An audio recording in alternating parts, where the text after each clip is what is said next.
Сәлеметсіздер, мен сіздерге бүгін хромохит туралы біраз айтып бергім кеп тұр. Бұл енді жаңағы хромохит дегендеріңіз осындай коробканың ішінде, міне код 50-190, біраз қайтып ішеді, қалай болады дегендерінің барлығы жазылған, құрамы міне жазылған. Осындай жаңағы капсула түріндегі өнім болып табылады. Міне осындай капсула. Арт жағының бәрі міне хромохит деп жазылған. Осындай өнім. Бұл хромохитті күнінде бірақ мезгіл жаңағы ас-су тамақпен бірге іше салады. Мен тура ас-су тамақ ішіп, енді болып жатқан кезде сол жаңағы бір капсулаларыңызды аламда осы хромохитті ішіп жатқан жайым бар.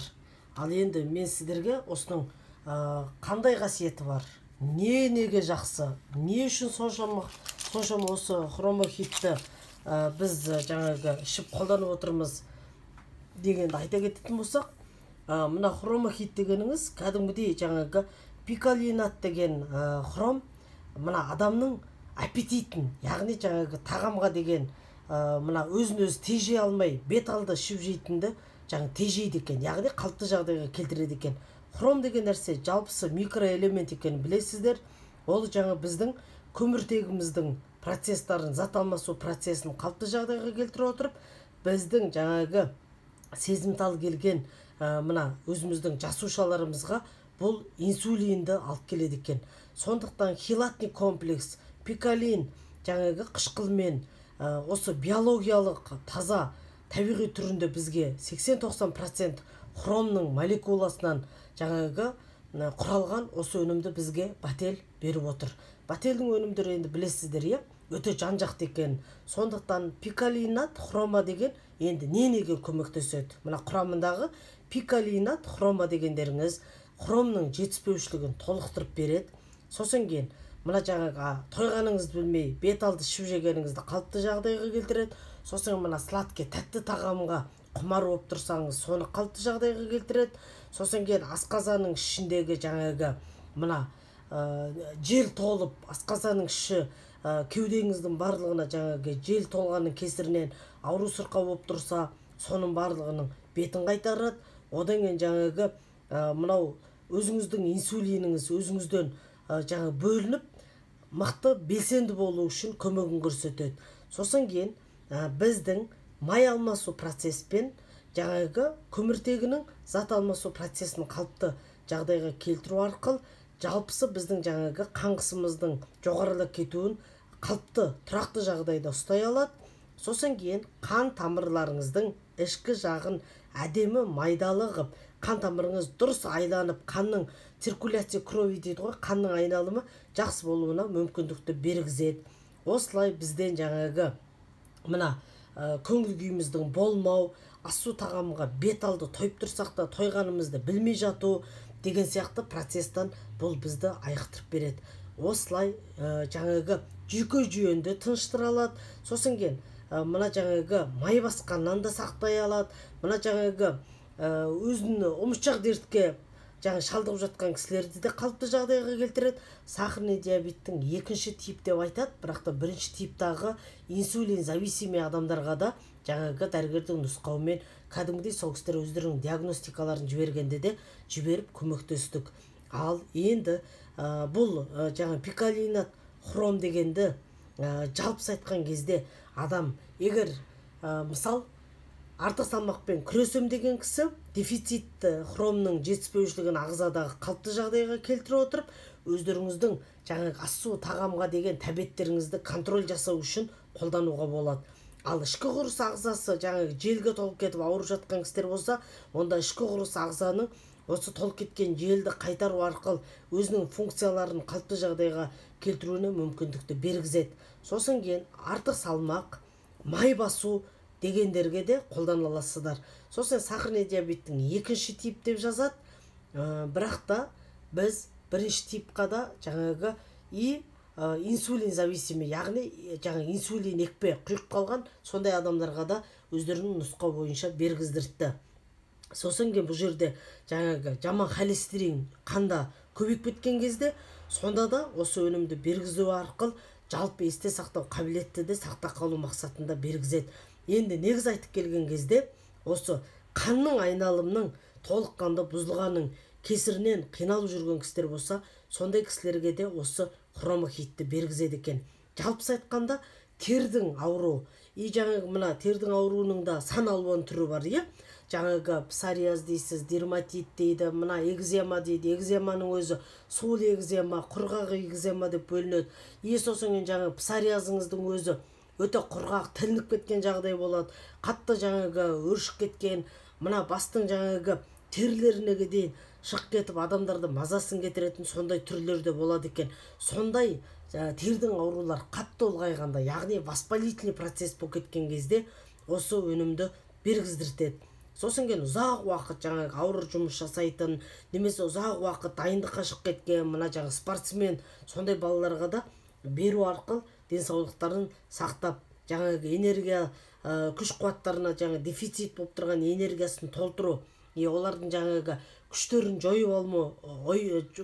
жойып алмау мақсатында да қолдандыртады екен.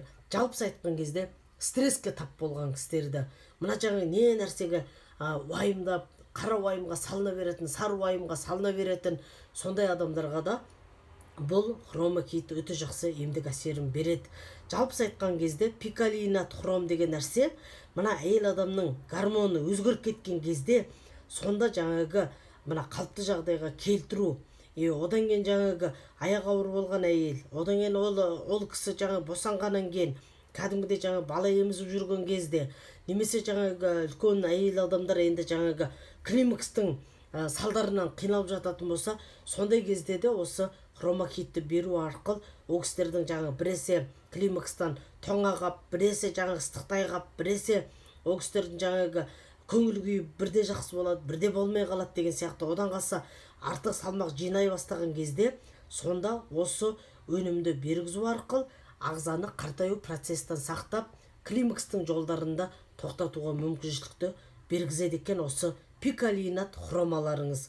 Ал енді бұның құрамында экстракт бобов, итальянский фасоли, барлата деген бар, футоксантин деген бар, жаңағы ламинарин, Японияның ламинариннан алынған хром пикалинатыңыз бар екен, синефрин деген бар екен, L-карнитин бар екен, L-арганин бар екен, глюкоманин бар екен, экстракт фенкелия деген бар екен, альфа липовая кислота дейді, гарциния камбоджский дейді, ерба мате дейді, паду парагвайский дейді, экстракт зеленый чай дейді, эпигалокатехин галат дейді, гуарани дейді, прополис дейді, экстракт сени дейді, корня имбир дейді, зімбірдің тамырлары, сосын докозакисиновая кислота дейді, экстракт куркуми дейді, ромашка дейді, шиповник дейді, рябине черноплодной дейді, пищевая волокна дейді. Міне осындай көптеген жаңағы қоспалар бар екен. Осы өте көптеген қоспаларыңыз енді жеке-жеке тоқталып кететін болсақ, қандай емдік әсерін береді? Бұны күнінде бір-ақ рет бір капсула ішеді. 30 күн ішкенде осы бір упаковканың ішінде жаңағы бізде 30 капсула бар, 500 миллиграммдық мировой доза. Осы жаңағы 30 капсула жетіп жатыр бір адамға. Міне көрдіңіздер ма? Қазір мен міне жаңағы ішіп келе жатырмын, әлі бар.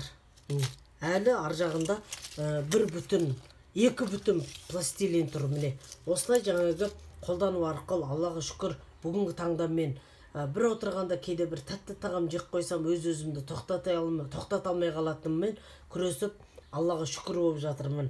Ал енді бобе итальянский фасоли барлота деген мына кәдімгідей біздің ағзаны стресстен сақтап, жаңағы тыныштандырып беріп, сосын адамның көңіл күйін жақсартып, адамның ұйқысын дұрыстап, одан қалса жаңағы мына жаңағы неңіз қайда? Темірдің қоспасы сол көп болғандықтан жаңағы адамды анемияға шалдығуына сақтай отырып, жалпы айтқан кезде қандағы қанттың құрамын қалыпты жағдайға келтіріп береді екен. Ал енді фукоксантин деген болғанда, ол кәдімгідей мына тердің астында жаңа майлану процестері жүріп бара жатса, соның жаңа көлемін азайтып беріп, сосын кейін майдың ыдырау процесіне жақсы емдік әсерін бере отырып, бауырды май басудан сақтап, одан қалса жаңағы мына көптеген жағдайда бауырға жетіспей жататын ферменттерді қалыпты жағдайға келтіріп береді екен. Ал енді пикалинат хроманың өзі қандай? Ол жаңа дефицит хром, хромның жетіспеушілігін қалыпты жағдайға келтіре отырып, адамның тәбетін жаңағы мына тәтті тағамға деген тәбетін азайтқыза отырып, одан қалса жаңағы мына жынданып бірдемеге бір ашуланып адамдар дегеніңіз бір көңіл күй болмай кеткен кезде бет алып тойған тоймағанына қарамай тамақ жеп кетеді ғой.